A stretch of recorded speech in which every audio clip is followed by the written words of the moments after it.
నమస్తే. స్త్రీలంటేనే అబ్బా! అని ఆశ్చర్యంగా, ఆనందంగా, హ్యాపీగా వచ్చే ఆ మూమెంట్ అనేది ఇప్పుడు జెంట్స్‌లోని పూర్తిగాను అమ్మో! అని అంత ఆమడ దూరం వెళ్ళిపోయేలాగా చేస్తున్నారు. సో, ముఖ్యంగాను పెళ్ళిళ్ళ విషయంలోని మనం తరచు మాట్లాడుతూనే ఉన్నాము. పెళ్ళికి ముందు ఒకరు, పెళ్ళికొకరు, మళ్ళా పెళ్లి తరువాత ఒకరు. సో, ఈ ఇష్యూస్ చాలా ఎక్కువగా వినిపిస్తూ ఉన్నాయి. సో, రీసెంట్‌గాను ఒక ఆశ్చర్యకరమైన కేస్ నమోదైంది తెలంగాణ రాష్ట్రంలో. సో, అదేంటి అనేది మనం మాట్లాడదాము. సీనియర్ జర్నలిస్ట్ దాము బాలాజీ గారు ఉన్నారు. సార్ నమస్తే సార్. నమస్తే. సార్ అంటే ఒకప్పుడు ప్రేమ, అభిమానాలు, అటాచ్‌మెంట్స్ ఇవన్నీ ఉండేవి. బట్ ఇప్పుడేంటంటే అన్నీ కూడా కాన్సెప్ట్స్ అన్నీ ఎంటైర్ చేంజ్ అయిపోయినాయి. ముఖ్యంగా అసలు అవన్నీ పక్కకు పోతే ఈ మర్డర్స్ కాన్సెప్ట్ చాలా ఎక్కువగా కనిపిస్తుంది. సో ఎందుకు అసలు చంపేయాలి, పూర్తిగా మనిషినే లేపేయాలి అన్న ఆలోచన ఫస్ట్ ఆఫ్ ఆల్ ఎందుకొస్తుంది? అండ్ ఇప్పుడు మీరు చెప్పబోయే కేస్ అయితే మరీ ఆశ్చర్యంగా ఉంది అసలు. సో దాన్ని ఎట్లా తీసుకోవచ్చు? నవంబర్ 20, 2025 నవంబర్ 25 అంటే లాస్ట్ ఇయర్ నవంబర్ 25న మల్లాని సత్యవతి అనే ఒక 45 ఏళ్ల మహిళ జలుబు తలనొప్పి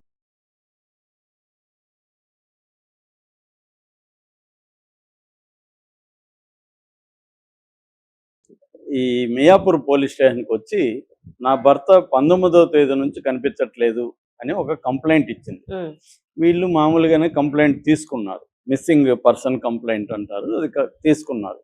తీసుకొని వీళ్ళు ఆయన ఎక్కడికి వెళ్ళి ఉండొచ్చు, ఫస్ట్ ఏం చేస్తారు, ఆయన ఫోను లేదు, మిస్ అయింది. లాస్ట్ లో ఎక్కడ ఇదైంది ఆ ఫోన్ అంటే బేగంపేటలో అయింది. తర్వాత సీసీటీవీలు చూశారు, వాళ్ళకి ఎక్కడ ఏమీ రాలేదు. పైగా ఆయన ఎవరు, ఏం చేస్తాడు, ఆయనకి ఎనిమిస్ ఉన్నారా అనే యాంగిల్లో చూస్తారు. ఆయన ఒక రియల్ ఎస్టేట్ వ్యాపారం చేస్తాడు. ఈ మధ్యనే ఆయన ఆస్తులు కూడా కొంత అమ్మినాడని కూడా చెప్తున్నారు. ఆయనకి పటాన్చెరులో, కూకట్పల్లిలో ఆస్తులు కూడా ఉన్నాయి. సో అతనికి 2 భార్యలు, మొదటి భార్యకు 3 పిల్లలు, వాళ్ళని పక్కన పెట్టి ఇప్పుడు ఈమెతో ఉంటున్నాడు. ఈ సత్యవతిది శ్రీకాకుళం. ఈమెకి కూడా రెండో పెళ్లి అంటే పెళ్లి చేసుకోలేదు, వీళ్ళు కలిసి ఉంటున్నారు, లివ్ ఇన్ రిలేషన్షిప్. ఈమె ఒక భర్తను వదిలేసి వచ్చింది. ఈయనకి ఎలా పరిచయం అయిందంటే, ఈయనున్న అపార్ట్మెంట్ లో ఈమె పనిచేసేది, డొమెస్టిక్ వర్కర్గా పనిచేస్తున్నప్పుడు ఈయన కనెక్షన్ ఏర్పడి ఈమెతో ఉండడం మొదలుపెట్టాడు. ఈమె కూడా అక్కడే ఉంటుంది. సో అలాగే వీళ్ళిద్దరు కలిసి ఉంటున్నారు. ఈమె భర్తనే అందరితో భార్య భర్తలాగే ఉంటున్నారు. సో పెళ్ళైందా లేదా జనాలకు తెలియదు కదా, భార్య భర్తలు అని చెప్తే అందరూ అదే నమ్ముతారు. అలాగే అందరూ భార్య భర్తలు అంటున్నారు. ఈమె పోలీస్ స్టేషన్ లో కూడా మా భర్త అని చెప్పి కంప్లైంట్ ఇచ్చింది. వాళ్ళు సీసీటీవీలు అన్ని పరిశీలించారు. ఈ లోపల ముందు భార్య వాళ్ళు ఇతని బంధువులు, ఇతని పేరేమో మల్లాని పెంటేష్, మామూలుగా పెంటయ్య అంటారు కదా, దాన్ని అతను స్టైల్ గా మార్చుకున్నట్టున్నాడు. మల్లాని పెంటేష్ అతని పేరు. సో ఈమె పేరేమో సత్యవతి. సో వీళ్ళు ఇలాగా పరిశీలించి, మామూలుగా మిస్సింగ్ కేసులో బిగినింగ్ లో కొద్దిగా గట్టిగా చూస్తారు, ఆధారాలు ఏం దొరకలేదు వీళ్ళకి. అలాగా ఉండిపోయారు. 7 నెలలు అయినాయి, 7 మంత్స్ అయిపోయినాయి. మొన్న ఎవరో వాళ్ళు వచ్చి ఈమె మీద మాకు అనుమానం ఉందని చెప్పారు పోలీసులు. వీళ్ళకు కూడా కొంత అనుమానాలు వచ్చాయి ఈమె మీద. ఏంటంటే ఒకసారి చెప్పినట్టుగా ఒకసారి చెప్పలేదు అని చెప్పి, అట్లాగే తర్వాత సిడిఆర్ అంటే ఈమె కాల్ రికార్డులు కూడా వాళ్ళు పరిశీలించారు. చనిపోయిన రోజు ఎవరెవరితో మాట్లాడింది ఏంటంటే, మధుసూన్ రెడ్డి అనే ఒకటితో బాగా ఎక్కువ మాట్లాడుతుంది అనే విషయం అర్థమైంది. ఆ మధుసూన్ రెడ్డి కూడా అపార్ట్మెంట్ లోనే ఉంటాడు, దిద్ది మధుసూన్ రెడ్డి అతని పేరు. సో వీళ్ళు ఏం చేశారు, ఆ దిద్ది మధుసూన్ రెడ్డిని పట్టుకున్నారు, ఈమెని కాకుండా. పట్టుకొని వాడిని విచారించారు. వాడి ఫ్రెండ్ ఒకటి రాజేష్ కుమార్ అని ఉన్నాడు. ఆ రాజేష్ కుమార్ని కూడా పట్టుకున్నారు.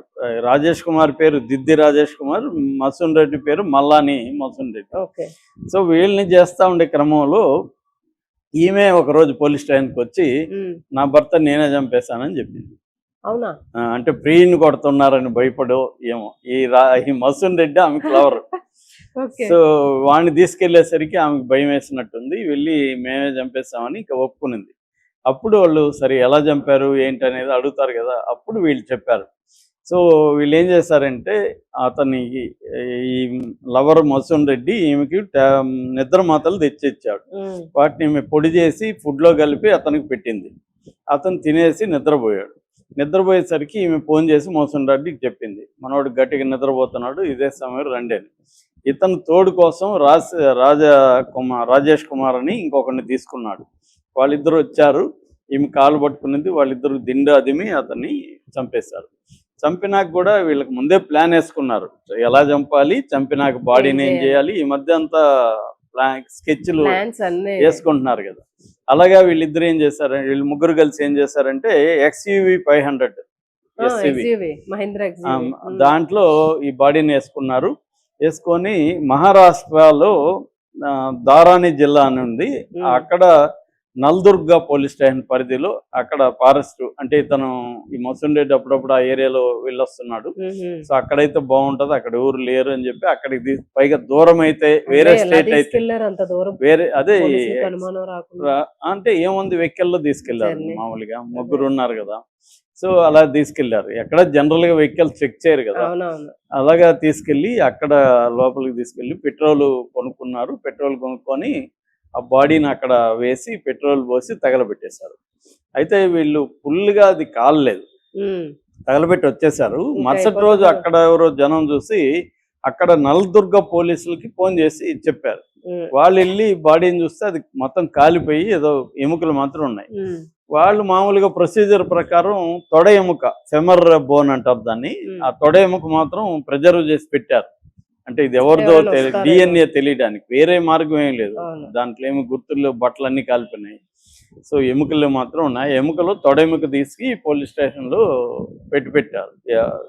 రేపు పొద్దున ఏమన్నా అయితే DNA అది అలాగే ఉండిపోయింది అక్కడ. చనిపోయినట్టుగా వీళ్ళకి తెలియదు, వీళ్ళ కన్ఫెస్ అయ్యే వరకు తెలియదు. వీళ్ళు సీరియస్ గా తీసుకోలేదని అర్థమవుతుందండి. తీసుకొని ఉంటే బిగినింగ్ లోనే ఫస్ట్ డే CDR పరిశీలిస్తే కాల్ ఇస్తుంది. మరి వీళ్ళు తెలియదు, పోలీసుల పాయింట్ ఆఫ్ వ్యూలో మనకి ఏం జరిగిందో మనం వాళ్ళని తెలియకుండా నిందించలేం. కానీ మామూలుగా అయితే 7 నెలలు పట్టడం విచిత్రమే ఈ కేసుకి. సో అలాగా ఇప్పుడు వాళ్ళు అయితే పట్టుకొని కేసు అయితే పెట్టారు వీళ్ళ మీద. హత్య కేసు, సాక్ష్యాలను మాయం చేసిన కేసు, ఈ 2 కేసులు పెట్టారు. కాకపోతే ఇప్పుడు పోలీసులకి ఛాలెంజ్ ఏంటంటే బాడీ లేదు. ఫస్ట్ ఆఫ్ ఆల్ బాడీ లేదు. బాడీ ఆయనదే అని ప్రూవ్ చేయాలంటే DNA చేయాలి. అంటే వాళ్ళ పిల్లలకి DNA చేసి వాళ్ళు, ఎందుకంటే వీళ్ళ మదర్ ఉంటే ఈజీ అన్నమాట. పిల్లలు మళ్ళీ వీళ్ళ పిల్లలు కాదని వాదించవచ్చు కదా, రేపు ఈయనకి పుట్టలేదేమో అనొచ్చు కదా. సో ఆ DNA ఒకటి ప్రాబ్లం ఉంది, అది ఇంకా తేలలేదు. రెండోది వీళ్ళు ఇంకా ఎన్ని చేయాలంటే వీళ్ళ దగ్గర ఇప్పుడు ఓన్లీ కన్ఫెషనే ఉంది. ఆ కన్ఫెషన్ చెల్లదు కోర్టులో.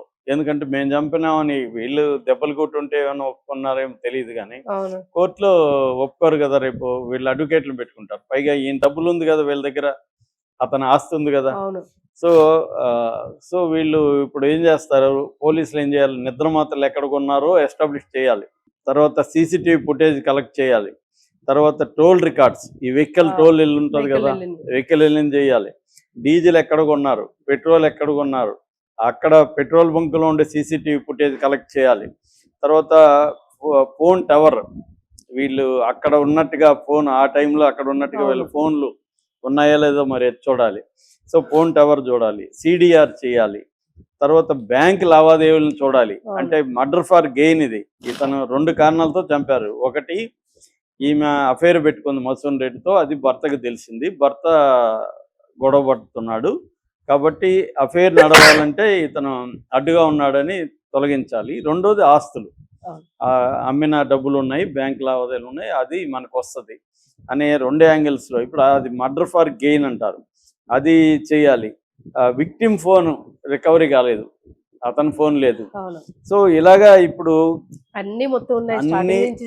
అన్ని చేసి చేయాలా.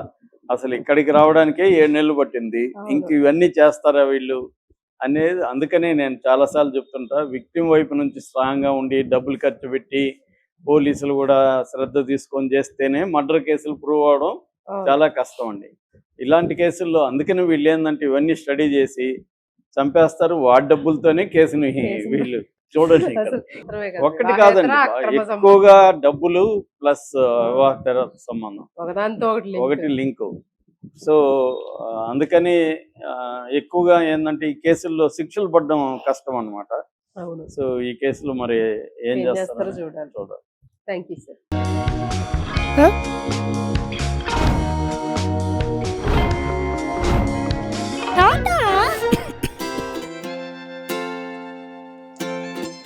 జలుబు, తలనొప్పి, నడుము నొప్పి, మోకాళ్ల నొప్పులు లాంటి లక్షణాల నుండి ఉపశమనానికి శాస్త్రిబా, ట్రస్టెడ్ బై మిలియన్స్ సిన్స్ 1992.